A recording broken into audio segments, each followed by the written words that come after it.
안녕하세요. 인생 열심히 살고 나를 힘들게 하는 사람 맞춰져 가며 살면 언젠가 빛을 보는 줄 알며 살아왔네요. 저는 올해로 49세이고 곧 50을 앞두고 있어요. 저한테 이런 나이가 올 거라고 생각을 안 해봤는데 다들 그런 생각으로 50, 60 이렇게 시간을 보내시는 걸까요? 요즘 저는 많은 것에 대해 허탈감을 느끼고 있지만 그래도 100세 시대니까 더 늦기 전에 깨달은 것도 다행이라고 여기고 있어요. 다들 배우자와의 관계가 안녕하신지 모르겠지만 전 정말 아니거든요. 게다가 매우 큰 배신감을 느껴서 한때 약을 먹으며 버티기도 했답니다.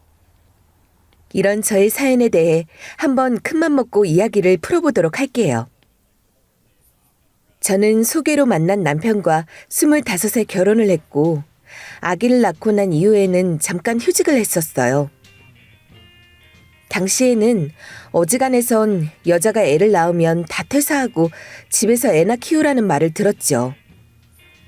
저 역시 큰 욕심이나 뭣도 없었기에 딸내미 하나만 잘 키우면서 살 생각을 했어요. 하지만 의도치 않게 정말 얼마 안 가 곧장 새로운 직장을 구해야 했답니다. 이유는 바로 남편 때문이었어요. 아니, 뭐야? 잘렸다고?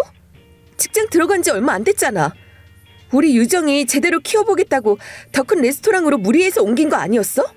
대체 무슨 일이 있었길래 그만두게 된 거냐고. 우리 남편은 요리사이고 나름의 경력이 있고 기술도 좋은 사람인데 문제가 있다면 한 직장에 오래 적응을 못한다는 거예요. 사실 능력이 있다 보니 여기저기 불러주는 데가 많긴 했어요. 결혼 전에도 이런 부분이 아주 크게 작용을 했고 시어머니도 자부심이 엄청났었거든요. 우리 범준이 같은 신랑 얻으면 여자들은 팔자가 필 수밖에 없어. 너는 아주 시집 잘 오는 거야. 얘가 얼마나 능력이 좋고 기술이 뛰어난데 지금 일하고 있는 호텔에서도 엄청 인정을 받고 있어. 이런 신랑은 애지간해서 못 얻는다니까. 그렇게 아들 자랑을 하시기도 했고 제가 봐도 남편은 당시엔 호텔 유명세며 여러모로 괜찮은 사람이긴 했어요. 그런데 결혼하고 임신했을 때에는 자기 스펙을 높이고 싶다며 대뜸 이직을 하더니 아기 낳고 얼마 안 돼요 또 저렇게 그만둔 거예요. 아니, 정확히 말하자면 잘린 거죠. 잘렸다는 제 말에 발끈한 남편은 얼굴이 벌개져서는 며칠 밤 못 자고 애만 돌본 저에게 버럭 소리를 질러대는 거예요. 잘리긴 누가 잘려? 아니, 그래 맞아. 잘렸다 치자고. 그 지배인인가 뭔가 하는 아줌마 말이야. 사사건건 시비를 걸어대잖아. 뭐 지네들이 요리 재료도 준비 안 해놓고 내가 유도리 있게 다른 걸로 대처한 걸 갖고 당장 그만두래. 지들한테 통보도 안 하고 내가 자기네 레스토랑 이름에 먹칠을 했다나? 그거 하나 때문에 그만두라고 하는 곳이 어딨냐고. 남편은 너무너무 서럽다면서 어떻게 가족인 제가 자기 편도 안 들어주냐며 화를 내더군요. 생각해보면 그때 저도 어렸던 것 같아요. 생계를 책임져야 할 남편이 결혼 2년도 안 되어 직장을 훅훅 바꿔대는데 순간적으로 마음이 약해져서 미안해했거든요. 바보 같은 저는 남편이 나름 가장으로 살아보려고 고생하는데 내가 너무 바가지를 긁었다며 자책을 했답니다. 하지만 그렇게 참아주는 것도 오래가지 않았고 면접을 보고 들어간 회사는 결국 또 얼마 안 가서 그만두고 나오더군요. 이쯤 되니 생활비도 균일하지가 않고 자꾸 바닥이 나는 거예요. 이때 대판 싸우고 난리가 났었지만 싸운다고 해서 생활이 달라지지 않잖아요. 결국 저는 전 직장 선배의 권유로 아이를 우리 친정에 맡기고 일을 시작하게 되었어요. 본래 우리 친정은 여유가 꽤 있는 집인데 제가 남편 만날 때 반대가 여간 심한 게 아니었거든요. 엄마는 제가 선택한 인생이니 알아서 살라고 단칸방에서 신혼을 시작하든 말든 신경 안 쓴다 하셨어요. 됐어. 그 정도면 네가 선택한 결혼에 대해 고생 충분히 했다고 생각해. 적어도 너를 자식으로 둔 엄마의 마음으로는 말이야. 그런데 이제 와서 뭘 어쩌겠어. 애도 있는데 결혼을 뒤집겠니? 뭘 어쩌겠니? 일단은 이래서 너도 능력을 키워. 그 사이에 정서방도 정신을 차리건 어떻게든 되겠지.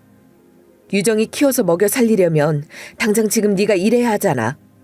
자식 낳아서 가정 꾸리고 산다는 게 어떤 건지. 엄마 아빠 둘 중에 하나는 무게를 져야 해. 엄마가 유정이 봐줄 테니까 너는 계속 직장 다녀. 거기서 커리어도 키우고. 집 걱정은 하지 마. 그건 엄마가 도와줄게. 이렇게 친정에서 전적으로 아이를 봐주신 덕에 저는 직장을 다녔는데요. 이 부분은 참 감사했지만 사실 이때에도 저는 평범치 않은 한때를 보냈답니다. 왜냐하면 그놈의 시댁, 바로 우리 어머니 말이에요. 월급 한 푼 제대로 못 벌어다 주는 아들을 두고 왜 그렇게 자부심이 심하셨던 걸까요? 툭하면 김장하네 뭐네 하고 자꾸 저를 불러대시는 거예요. 게다가 언제 한번 갑자기 우리 집에 들이닥치시더니 집꼴이 이게 뭐냐면서 짜증을 엄청 내시더군요. 아이고, 이게 뭐야 집꼴이? 쓰레기도 제대로 안 비우고 당장 노인네 왔는데 뭐 먹을 거 하나 내주지도 않냐 너는? 대단한 남편 모시고 살면서 집을 이렇게 돼지우리로 해놓고 살아? 대체 나가서 일은 왜 하는 거냐 너는? 어머니가 저를 이렇게 들들 볶고 있을 때마다 남편은 뭔 놈의 면접을 본다면서 스르륵 밖으로 사라져 버리더군요. 한 번은 엄마가 일찍 우리 애를 데리고 저희 집에 돌아와 계셨는데 그때 어머니가 우당탕 문을 열라고 난리를 치며 오신 적이 있거든요. 엄마는 눈이 휘둥그레져서 이게 다 무슨 꼴이냐는 반응을 했어요. 이때 조곤조곤 따진 엄마 덕에 어머니는 쫓겨나듯 집으로 가셨답니다. 사돈, 우리 딸이 뭘 그렇게 잘못했는지 모르겠네요. 저한테 한번 말씀이라도 해보시겠어요? 남편이 월급도 안 갖다 주니 저렇게 새벽같이 나가서 밤늦게 퇴근해서 돈 벌어오는 며느리가 뭐 그렇게 미우세요? 저라면 업고 다니겠어요. 사돈, 얘가 뭐 사돈을 꼬집기라도 했나요? 뭐라도 했나요? 다 늦은 저녁에 유정이도 재워야 하는데 그렇게 우당탕 들어오시는 게 어디 있어요?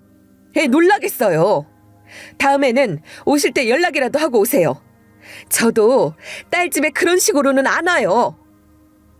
엄마가 정말 빈틈을 조금도 안 주고 쪼아대는 통에 어머니는 분한 얼굴을 하고 한마디도 대꾸를 못 하셨어요.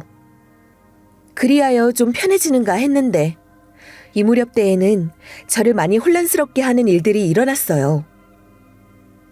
한 곳에서만 터지면 차라리 나았을 텐데 내가 계속 직장을 다녀도 될지 헷갈리게 만드는 다양한 일들이 각지에서 터져버렸어요. 첫 번째로 엄마가 크게 아프셨다는 거예요. 어느 시점부터 엄마 안색이 엄청 안 좋아지길래 건강검진을 받게 해드렸더니 암 초기라는 걸 알게 됐던 거죠. 그 사이에 저는 둘째를 출산하고 또 복귀 준비를 하고 있었고 엄마는 당연히 둘째까지 봐주실 생각이었기에 모두 당황했어요.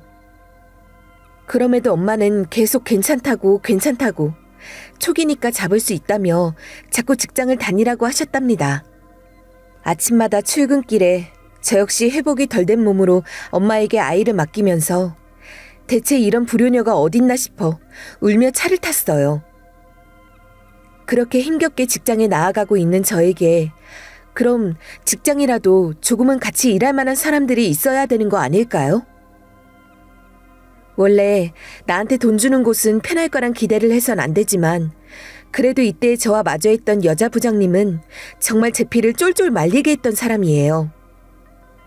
원래도 사이가 좋지 않았지만 그 무렵 본인이 이혼을 하고 난 뒤 아주 칼같이 예민해져 있었어요. 툭하면 저를 긁어댔답니다. 지영 씨는 뭐 애 낳은 게 벼슬이야? 남들 다 낳는 애 같이 낳아놓고 왜 맨날 그렇게 죽을 상을 쓰고 있어? 이러니 이 나라가 이 꼴인 거야. 여자네 결혼했네 애 낳았네 하고 자꾸 앓는 소리를 하고 일에서 빠지니까 기업이 안 돌아가잖아. 이렇게 말을 해대는 본인도 신혼여행이네 뭐네 하고 장기휴가 썼다가 몇 번을 욕 얻어먹어 놓고선 공연히 저한테 화풀이를 하더라고요. 한두 번 마주치는 건 어찌저찌 참으려고 했지만 같은 팀이 되고 일을 해야 하니 정말 죽을 맛이었어요.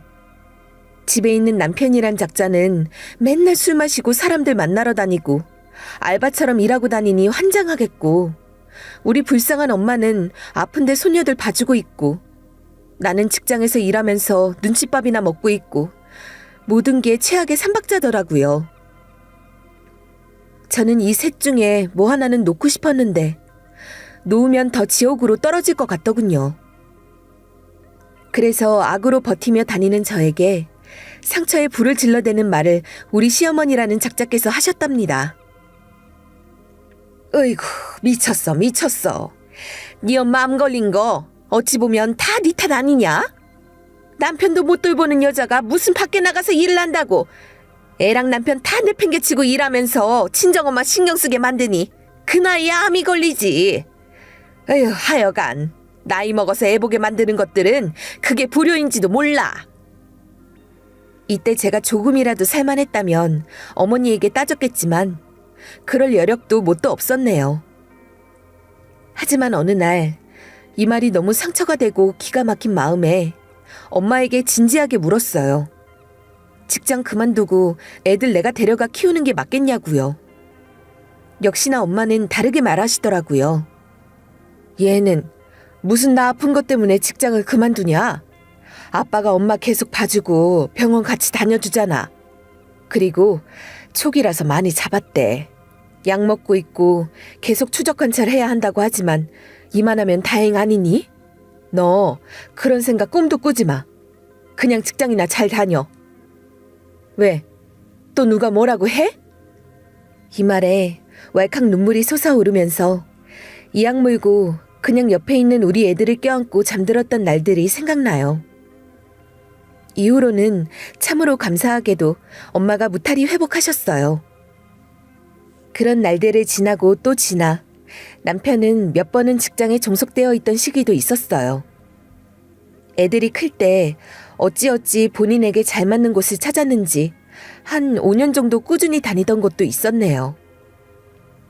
한번 자기 식당을 내겠다고 해서 불같이 싸우기도 하고 여전히 저는 한 직장에서 장기 근무를 해왔어요. 그렇게 어느덧 저도 나이를 먹고 이 나이가 되었고 애들도 대학생이 되었답니다.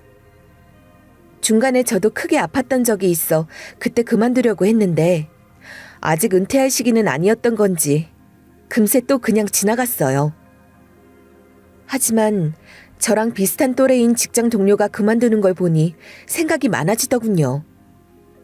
스트레스며 과로 등 많은 것들에 눌려 암이 된 것 같다고 슬퍼하는 걸 보니 뭔가 남일 같지 않은 거예요. 게다가 나이 50을 앞둔 상태에서 애들도 키울 만큼 키웠는데 점점 퇴직 쪽으로 생각이 기울었어요. 이 생각을 남편에게 말했는데 역시나 예상한 대로 그 인간은 받아들이지 않더군요. 에헤이, 잠깐만. 나 지금 일하는 곳에서 어떻게 될지 몰라. 당신 다니는 직장은 그래도 꼬박꼬박 자리 지키고 있으면 월급 나오잖아. 좀 참으면 안 돼? 그 옆자리 명숙 씨야. 그만두면 그만두는 거지. 당신이 왜 영향을 받고 그래? 아직 5년은 더 다녀야지. 내 일자리는 좀 불안하잖아. 이걸 당당하게 말하고 있는 남편 모습을 보니 전 더욱 큰 확신을 갖고 은퇴를 결심하게 되었어요. 남편에게 큰 기대가 없는 인생이었지만 이쯤부터 더더욱 그 인간에 대한 의욕이라든지 함께 잘 늙어보겠다는 마음은 완전히 상실해버린 상태였어요. 젊을 때에도 수없는 실망을 해왔지만 나이 들수록 이 인간과의 관계란 시간 낭비란 생각만 자꾸 들더군요. 그렇다고 딱히 뭘 어떻게 해야겠다는 생각은 안 했고 그냥 조용히 스트레스 받고 있을 뿐이었어요. 당시 갱년기도 오고 약간의 우울감도 흘러들어왔는데 그와 반대로 좋은 소식도 있었답니다. 약간 저에게 숨구멍이 트이는 듯한 안정적인 환경에서 흘러나오는 기쁜 뉴스였어요. 예, 지영아, 이번에 이쪽 땅이 꽤 올랐어. 주변에 이것저것 생기고 전망이 점점 좋아질 것 같아. 젊어서 니네 아빠랑 같이 열심히 노력해서 사고 고생을 했는데 너무 잘 됐지 뭐야? 내가 니들은 평생 경제적으로 힘들게 하기 싫어서 이런 거 잘 물려주려고 그 고생을 했어. 이 말을 들으니 두 분의 고생에 대해서도 참 눈물이 나고 경제적으로 무던히 풀리는 것에 대한 감사한 마음도 들었어요. 헌데 어느 날 밥 먹다가 저는 순간 쎄한 기분을 느끼게 되었어요. 우리 친정의 기쁜 소식에 대해 반응하는 남편 모습을 보고 말이에요. 아주 허겁지겁 개걸스레 밥을 먹으면서 자기도 안다면서 대꾸하지 뭐예요? 나도 알고 있었어. 장모님네 그 땅 전부터 전망이 계속 좋았는데 이번에 뭐가 올라온다며. 그럼 그쪽 주변 상가들이랑 싹 다 살아날 것 같다고 다들 난리던데? 장모님이 처음에 사실 때는 딱 이 정도 가격에 샀던 거지? 사실 10년 전까지는 그냥 그랬는데 내가 봐도 5년 전부터는 될 조짐이 보이더라고. 이제 우리는 살판 난 거지. 뭐라고? 당신은 언제부터 그렇게 세세하게 다 알고 있었어? 내가 우리 엄마 아빠 땅이라고 말한 게 한참 전이고 그 뒤로 딱히 얘기한 것도 없는데 다 알아보고 다녔던 거야? 그리고 그게 왜 우리가 살판 난 거야? 엄마 아빠 재산이지 그게 우리랑 뭔 상관이냐고. 남편은 제가 이렇게 확 쏘아대자 오히려 저에게 마구 화를 내는 거예요. 아니, 가족인데 아는 게 당연한 거 아니야? 나야말로 서운해. 왜 이런 걸 직접 얘기 안 해주고 내가 다 알아보고 다니게 하냐고. 사과해야 할 건 당신이지. 이제 와서 알려주고 뭐 나를 아주 이상한 인간 취급을 하네. 누가 보면 처가재산 호시탐탐 노리는 사이인 줄 알겠네. 당신이 예민한 거 아니냐고. 전 생각할수록 남편의 이런 반응이 이해되지 않았어요. 당연히 엄마 아빠 돌아가시면 저와 남동생 쪽으로 넘어오긴 하겠고 우리도 그만큼 대가를 받긴 하겠죠. 근데 그게 왜 자연스럽게 남편까지 엮어 들어가서 우리 재산이 되는 거냐고요. 그리고 은근 그걸 다 알아보고 다니고 주변 시세나 돌아가는 과정까지 다 알고 있었잖아요. 평소 우리 집 재산 지출이나 대출 빚 같은 건 관심도 없는 인간이 왜 그런 건 잘 알고 있냐고요. 이때 버럭거리는 남편의 반응은 무시하면서도 전 너무 찜찜한 상태로 돌아서게 되었어요. 그러다가 드디어 저에게도 그날이 찾아오게 되었는데요. 바로 다름 아닌 20년간 근속했던 직장 퇴사 날이랍니다.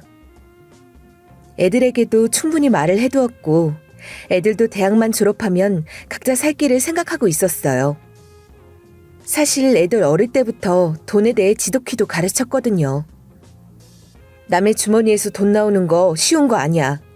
돈 보면 무조건 아끼고 저축할 생각부터 해. 엄마도 그래서 혼자 외벌이 하면서도 니네 키우고 먹이고 입히고 다 해온 거야. 아빠 벌어오는 거 순전히 자기 수입으로 다 써버리잖아. 모이는 돈이 뭐가 있어? 니네도 그렇게 똑같이 따라하면 사회 나가서 아무도 니네 안 도와줘. 될 수 있는 한 알바 같은 것도 일찍 시작해봐. 하도 제가 지겹게 말을 한 고로 애들은 빚을 낸다든지 계획 없이 돈을 쓴다든지 남들 따라 사치품을 사는 건 생각도 못했어요. 고3 겨울 때부터 각자들 알바를 했고 큰딸은 제 남동생 회사에서 알바하며 저금도 하고 야무진 편이랍니다. 그러니 저도 마음 놓고 직장을 그만뒀고요. 애들도 이런 저의 결정을 진심으로 응원해 주었어요. 특히 큰딸의 말이 가슴을 울리더라고요. 엄마, 나는 맨날 엄마 일하는 뒷모습만 봤어. 이제 조금만 엄마도 놀아봐. 나도 알바하면서 공부하면서 애들이랑 놀러 다니는데 진짜 재밌는 거 많고 맛있는 것도 진짜 많다? 너무 아끼고 그러지 말고 회사 그만두고 얼마간은 엄마 하고 싶은 것 좀 해봐. 나랑 혜인이도 도와줄게. 이 말에 저는 좀 더 힘입어 괜스레 이것저것 계획을 세워보게 되었답니다. 그러다 보니 조금은 즐거운 마음이 들고 요 몇 년간 저를 괴롭혔던 우울증도 약간 해소되는 것 같더라고요. 배짱이처럼 아무런 생각도 근심도 없이 가정 내팽개치고 놀러다니는 남편과 개미같이 돈만 벌어 일하고 온갖 책임을 떠안은 나의 인생을 보며 동화 속 개미는 우울증에 걸려 죽지 않았을까 몇 번이나 상상해 봤었어요. 그런데 미래를 향한 새로운 계획, 기대감, 재밌을 거라는 상상은 사람을 살리는 힘이 있더라고요. 약 먹고 자려고 해도 잘 못 자고 매번 우울감과 지쳐있던 저에게 딸들과 함께하는 해외여행이나 새로운 공부는 저를 약간 들뜨게 해주었어요. 잠깐 누워있다가도 혹은 집안일을 하다가도 금세 자리를 고쳐앉고 뭘 하고 싶은지 리스트를 적고 싶어지더라고요. 마침 작은 딸이 제안했던 게 일본 여행인데 애들이랑 셋이 가서 온천도 가보고 라면도 먹어보고 지역 구석구석마다 돌아다녀보고 싶었어요. 우리는 가족여행이라고는 가본 적도 없고 늘 제가 애들 데리고 동물원이나 시내 박물관 데려갔던 게 다였거든요. 가장 가까운 해외이고 돌아다니기 쉬운 일본을 골라서 딸애들과 함께 여기저기 돌아다녀보고 싶었어요. 이런 생각들을 가슴 벅차게 하고 있던 중 대학 동기였던 친구가 아주 꿈 같은 말을 해오더라고요. 제 퇴직 소식을 듣고 밥이나 먹자해서 같이 만났는데 이 말을 듣고 얼마나 두근두근 거렸는지 몰라요. 있잖아, 나 몇 달 전에 남편이랑 둘이 프랑스에 다녀왔어. 애들한테 말하고 우리 부부만 2주 정도 다녀왔는데 너무 좋더라. 에펠탑도 보고 베르사유도 가고 진짜 너무너무 멋졌어. 너도 이제 퇴직했으니까 애들한테 매일 걱정이 뭐가 있어. 남편도 그렇고 말이야. 그러니 아무런 걱정하지 말고 편하게 해외 다녀봐. 친구의 이 말을 들으니 제가 어릴 적 동경했던 프랑스에 너무너무 가보고 싶은 거예요. 이 친구와 달리 저는 남편과 같이 갈 생각은 전혀 없지만 우선 딸들과 가볍게 일본으로 해외여행을 도전해보고 조금씩 범위를 넓혀 프랑스도 가보고 싶었어요. 사실 전 친정이 여유가 있었기 때문에 결혼 전에 2번 정도 해외를 가본 적은 있었어요. 그때는 특별히 간절함도 없었지만 결혼해서도 얼마든지 갈 수 있을 거라 생각했답니다. 그러나 보수적인 남편이 하도 돈 낭비라고 난리를 치고 그 돈으로 자기 친구들이랑 골프나 치러 간다고 해대는 통에 그런 경험은 할 수 없게 되었어요. 저 혼자 벌이를 하다 보니 돈이 없기도 했고요. 직장 생활 하던 중에 출장으로 중국을 가본 게 다였고요.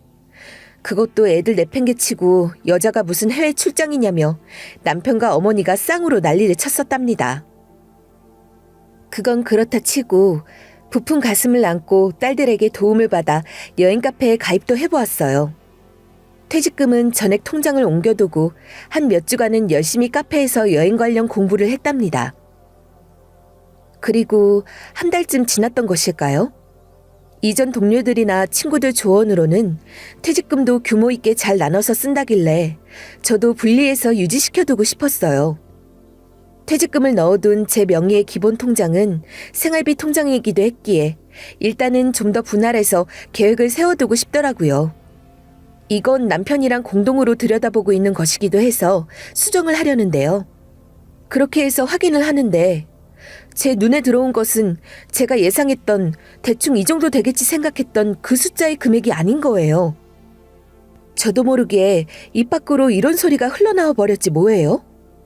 아니, 이게 뭐야? 쏠랑 다 어디로 가버린 거야, 돈이? 이 말 그대로 통장 안에는 제가 넣어둔 그 금액이 없고 넣기 전에 얼마 없던 몇 푼만 그대로 남아있더라고요. 당연히 이 통장을 공유하고 있는 건 남편 한 사람밖에 없었고 당연히 저는 남편을 붙잡아다 따질 수밖에 없었어요. 1억이라는 큰 돈이 나라는 사람의 본인 인증을 하지 않고 어떻게 나갔나 했더니 꾸준히 목돈으로 현금을 빼낸 흔적이 있더라고요. 여기까지 확인한 저는 너무 어질어질해서 정신을 차리기 힘들었어요. 일단 남편은 저랑 마주하고 얘기하는 자체도 꺼리고 요리조리 도망을 다니지 뭐예요? 아이 참, 바쁜 사람 왜 오라가라 해. 나 일하고 있다고. 얼마 전에 들어온 곳이라서 눈치 보고 있단 말이야. 나중에 집에 가서 얘기해. 전화 끊어. 전 이때 한숨을 푹 들이쉬고 낮은 목소리로 가차없이 따졌어요. 당신, 경찰 부르기 전에 집에 와. 나 이거 대강 확인했는데 지금 환장하고 미치겠거든? 통장에 손댄 거 당신 맞잖아. 아니면 도둑이야? 나 뭐 통장 사기라도 당한 거야? 경찰한테 넘기기 전에 당장 집으로 들어와. 이 말에 쪼르르 꼬리 내리고 들어온 남편은 초점 없는 눈으로 본인을 노려보는 제 모습에 처음엔 당황한 것 같더군요.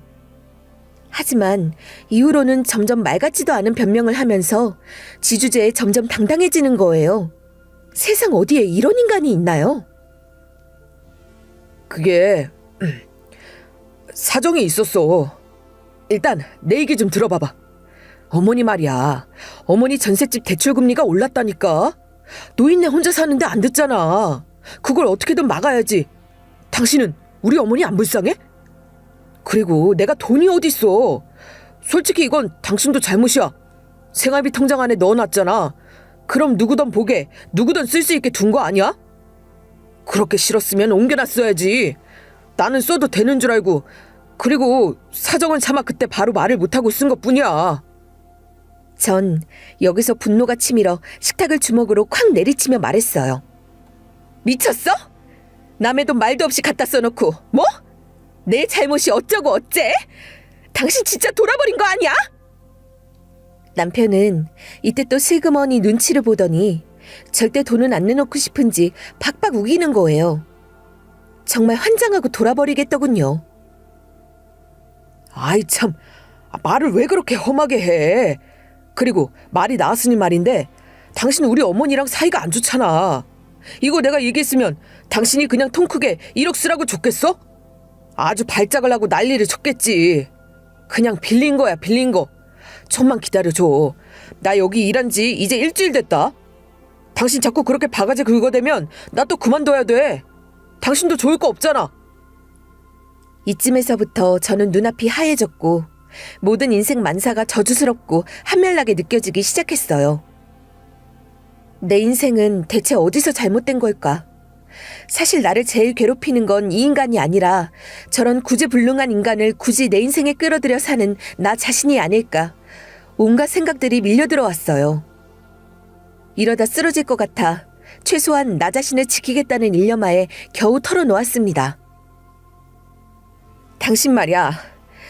나는 이제 당신 이런 식으로 저지르고 덮는 꼴 못 봐줘.